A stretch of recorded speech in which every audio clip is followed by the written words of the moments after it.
the third time in a row, the 7th overall, and it is the USA who are bowing out and going home. Anya, I suppose never really in doubt overall for the Dutch, was it? No, I think it was game, set, match in the first half. I think USA were a little bit naive in their approach to the game. I think they went all out high pressing, and that suited the Dutch. I think the Dutch played very smart. I think Dumfries was exceptional on that right wing back role. Depay had a big influence in the game. Gakpo was probably a little bit quieter than he was in the previous 3 games. The USA, they created a lot of chances, but they kind of lacked that little bit of conviction in front of goal. But they're a very young side, and I think this 4 years they'll regroup, and when they're hosting the tournament, they'll be back with a bang. Yeah, overall, Richie, the Dutch calm and composed. Very much so, particularly in that second half. I think they did all the hard work in the first half, and it was up to America then to do something which looked very, very unlikely at half-time. And in fairness, when they got their goal, I think they were unlucky not to go to get the goal back earlier than that, but they didn't look like they had the quality or the nous to kind of go on and equalise and do more damage against the Dutch. So I think it's a fair result. I think they just looked limited. Their limitations up front really, really stuck out for them today. That was a talking point coming into the tournament. They've bounced around with different players, whether it's Sargent or Reina or Ferreira today, who had no impact at all. Wright came on, and I think he came into the tournament with only 3 caps. So in that central striking area, they really, really lack quality, and I think that was one of the many areas which they fell short in today. Yeah, and Dumfries with a 3rd goal to make sure. Good afternoon for him, a goal and 2 assists. Yeah, I'm going to use the little machine thing here to explain what I mean. It was a really good goal. Poor goal to concede, rather. And there was a 5-minute spell after the USA got their goal where you think, are they good enough to get an equaliser? Are they good enough to really, really challenge this Dutch team? And the answer is no. And that's the goal that they conceded. But I'm just going to look at it from a defensive point of view for a moment. And I'm just going to highlight one player here. That's Robinson. Now, he's the furthest defender there. So there's an entire area behind him that at no point does he look over his shoulder. Keep an eye on him throughout this. He doesn't look over his shoulder at all. He does at times look at the player in front of him, who's of course not the danger. Now, it's not only him. Still, he hasn't looked over his shoulder, no awareness, nothing at all. It's not just him, because there's 3 players there, 3 defenders, Zimmerman, Reen and Robinson. At no point are they aware at all of what's behind them. The corner or the cross when it comes in, Dumfries has his hand in the air for a number of seconds. He can't believe his luck. Reem has his hand out, as you can see in picture there, going, where the hell did this fella come from? So all the discussions we have about the American players, are they good enough for this level? What formation will they play, as Anya went through beforehand? Do they have quality up front in central positions? When you make mistakes as basic as that, you're going to be knocked out of a World Cup. So a fair result today based on how they played. They did have some hope, Anya, at 2-1, right with that goal. A somewhat unusual finish. Yeah, I don't think it was an intentional, but it looked like a good finish, and the ball in by Pulisic, does it, defender, and it comes back out, and it breaks, and it gets played back out to Pulisic, and it comes back in, and it looks like he's going to try wrap his right foot around it, and actually goes through his legs and come off his ankles and spins in the top corner, and they'll take it. And this came off the back of a Turner double save, and you're thinking, oh, they have a little bit of hope now. Another good ball in, and I don't know how he did it. It's the most amazing thing. As you said, Richie, it's not one you can coach. You can't, like, you can't put into words how that came about. It's just he doesn't know himself, Richie. Freak goal, but gave them a little bit of life, a little bit of energy for a while, but within 5 minutes they were 3-1 down. Right. For the Dutch is a last 8 meeting with the winners of tonight's game between Argentina and Australia. Anya, the USA, they got their goal in the second half. They did have a couple of chances before that, though. They did again go through a lively spell in that second half. Yeah, they had to throw everything at it going in 2-0 after half time. This was the Pulisic delivery in, and it was Tim Ream, I think, that got on the end of it. And we expected him to do better, but the keeper was second to it and not backed off the goal. And here we are again, and it's this time it comes out to a shot from Pulisic, who just put in on that right-hand side. It comes back out this time to McKennie, who gets a shot away and forces just hits it over the bar. And you have to do better there and hit the target. This is what we talk about, that left foot and edge. That's actually Depay who gets the ball away there and sets right up, and just a better first touch, and he was in on goal, and a really crucial point in the game. And there had been some concerns because the Dutch were dealing with a flu outbreak that they might be fatigued. We saw maybe some signs of that, but they still had a number of chances on top of the goals. Yeah, I think that was a concern when you start reading reports that there's any kind of a virus in a camp, particularly if it's flu. You just think it's going to impact not only the availability of players but the energy levels of players. And in that second half, the dilemma was, do you just sit back and remain in a relatively comfortable position against an American side that are fairly short of kind of creative ideas, or do you do this on occasion when the opportunity presents itself? And they did. They created a couple of opportunities, forced the goalkeeper into making a couple of saves. I think it was so comfortable from. This was really good play from Turner.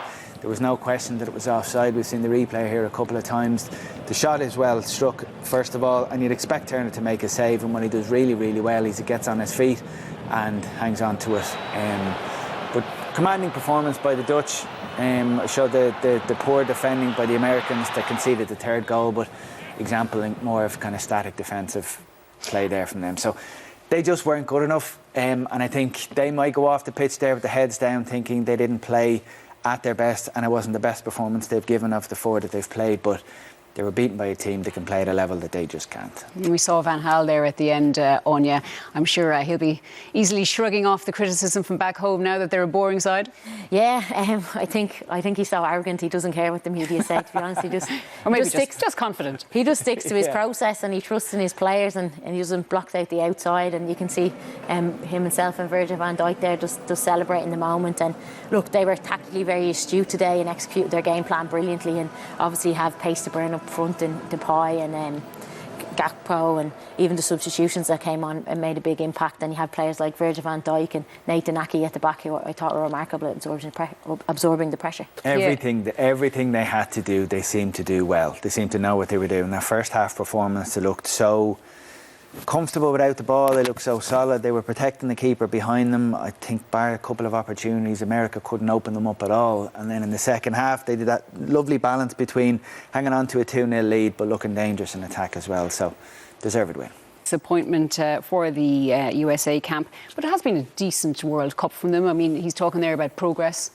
Yeah, I think they've been impressive. I think in the opening game against Wales, I think they have a very brave approach to the game, which maybe caught them out in the long run today against the Netherlands, and I think they'll learn a lot from that, with the 1-1 draw in the first game, then obviously getting the draw against England in a very impressive display, and how they showed character in that match against Iran, just to get them back in the tournament. Look, they'll learn lots from it. Like we say, they're the second youngest team in the tournament, and Greg Berhalter will be happy with that. Really big learning experience when they host the World Cup. Yeah, we might. How far do you see the Dutch going now? Yeah, it's obviously going to be a tough game for them next. Australia and Argentina play later tonight. I think Argentina are building nice momentum off the back of the group stages. It's hard to see Australia putting it up to them this evening. So I don't think they're going to get past the quarter-final phase based on current form, but you never know. It's a World Cup and anything can happen in 90 plus minutes of football. Yeah, because we spoke before the game, Richie, about the Van Gaal effect and the unity of the squad. He's been dealing with illness, and it seems to have brought everyone together in the Dutch camp.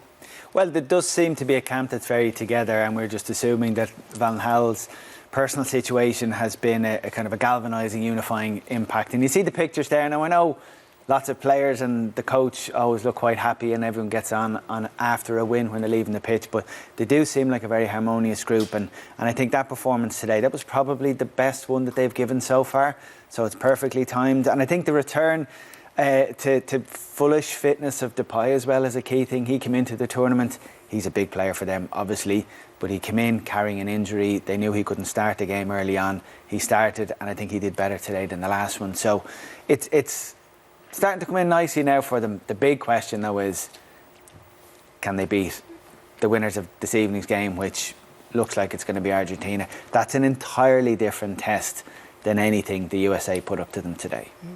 We saw how things really clicked for the Dutch with that first goal today, didn't we, with Memphis Depay? Yeah, it was a great first goal. It's something that Depay, he was linked up, involved in it throughout, and Gakpo gets the ball, plays it out to Dumfries, and it's a lovely cutback and a lovely finish by Depay, and he was involved in it from start to finish, and they obviously knew if they broke the American press and they came out all enthusiastic, they would get these spaces, but lots of quality and moving the pace of the ball, and great finish that got them off to a great start and just settled them into the game. They're the kind of goals, and that's the kind of football you associate with Dutch teams over the years. It was a move that was 20 passes and then led to the goal. This one here is more down to the kind of absentee defence. Again, you think for a throw in from this side, you think a team's got to work much, much harder than these Dutch players had to get to the byline, and then nobody going with the runner there at the edge of the box. So tidy finish by Blind. Did exactly what you want him to do, just redirect, pass the ball into the back of the net. Goalkeeper justifiably furious with the players in front of him. They're understandably delighted. And just to go back to Depay, I suppose he had been eclipsed up to now somewhat, hadn't he, by Gakpo. I know he's coming back from injury and stuff, but it seemed like he wanted to remind everyone of his talents today.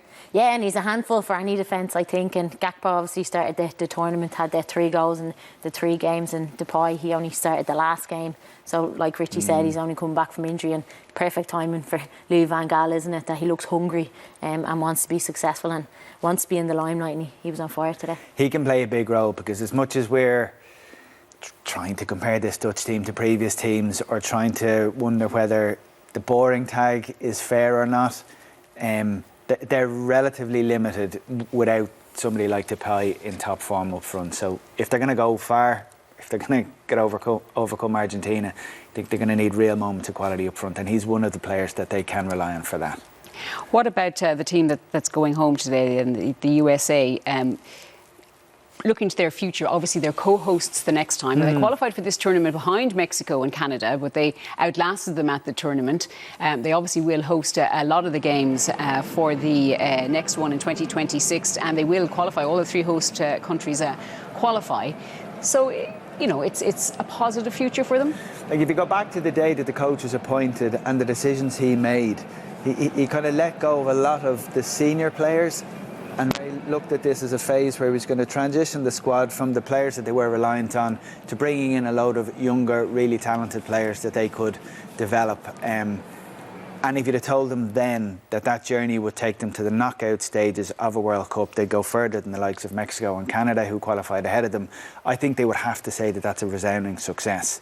They will obviously look to build on that and go a little bit further if they can when they're hosts next time around. But I think his comments were spot on. I know it was kind of soft interview. There wasn't too many probing questions from the journalist, but it was like he spoke with pride about what the players had achieved, commented them or complimented them for the amount of energy they put in. But I think the phrase he used was, "We just fell short," which is true. They were just short in quality, in concentration, in those moments of magic that you need to overcome a team at this level. The goal they scored was a little bit magical, but not for reasons that we can compliment them.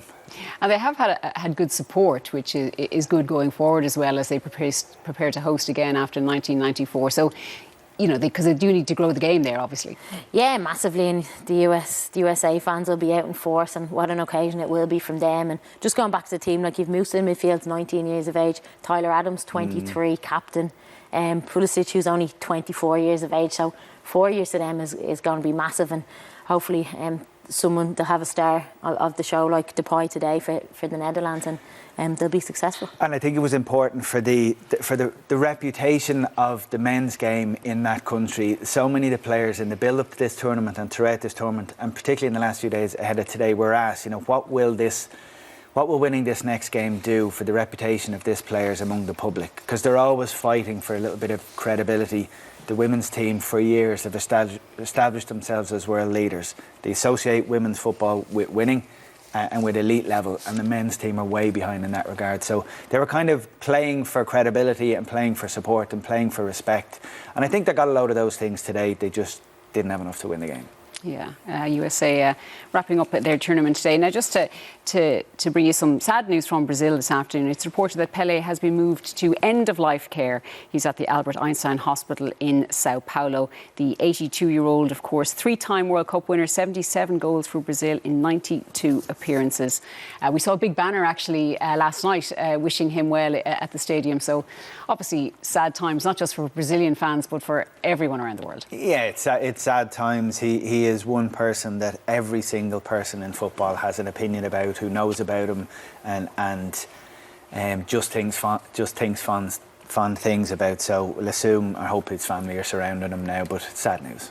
Yeah, real icon of the game, isn't he? No matter what age you are. Yeah, that's it. Like, obviously, I wouldn't have seen him much playing myself, but you hear about how much of a legend he is. You see clips of his magic, and you named his stats there as well. It's just remarkable, and hopefully, yeah, like Richie said, that his family are around him.